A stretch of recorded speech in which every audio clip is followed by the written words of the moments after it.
তো বন্ধুরা দেখো আমি আজকে চলে এসেছি নতুন রেসিপি নিয়ে। দেখো আজকে তোমাদের দেখাবো ঝিঙের চপ।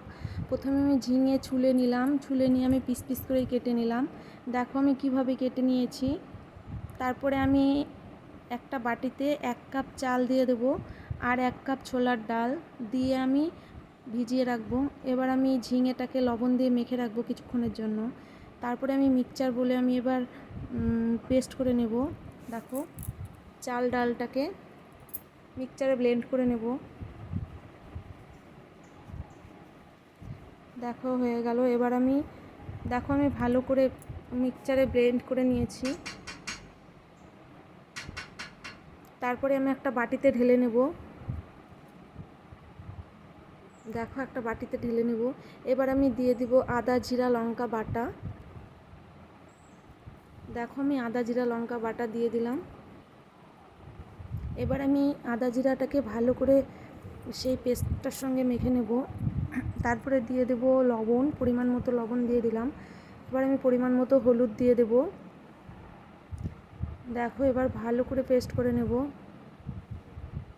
তারপরে দিয়ে দেব 1/2 চামচ কালো জিরে। কালো জিরে দিলে কিন্তু আলাদা একটা ফ্লেভার আসে, খেতে ভালো লাগে, এই জন্য আমি কালো জিরেটা ব্যবহার করি। তারপরে দিয়ে দেবো আমি হাফ চামচ পোস্ত দিয়ে আমি ভালো করে মিক্স করে নেব।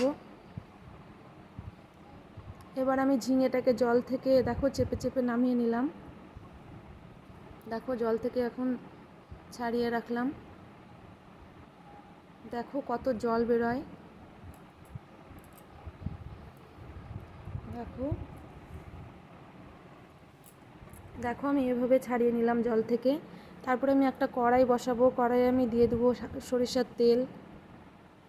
আমি সরিষার তেল দিয়ে চপটা করলাম। সরিষার তেল দিয়ে চপ করলে খেতে ভালো লাগে। এবার আমি আমি ঝিঙাটা ছেড়ে দিলাম তেলে। এবার আমি ধীরে ধীরে ভাজবো, বেশি জোরে বাতিতে আমি ভাজবো না।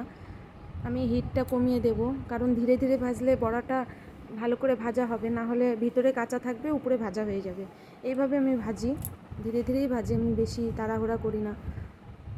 দেখো আমি উল্টে পাল্টে ভেজে নিলাম। তোমরাও একবার ট্রাই করে দেখো, খুব ভালো লাগবে খেতে। যদি রান্নাটা ভালো লেগে থাকে লাইক কমেন্ট শেয়ার করো।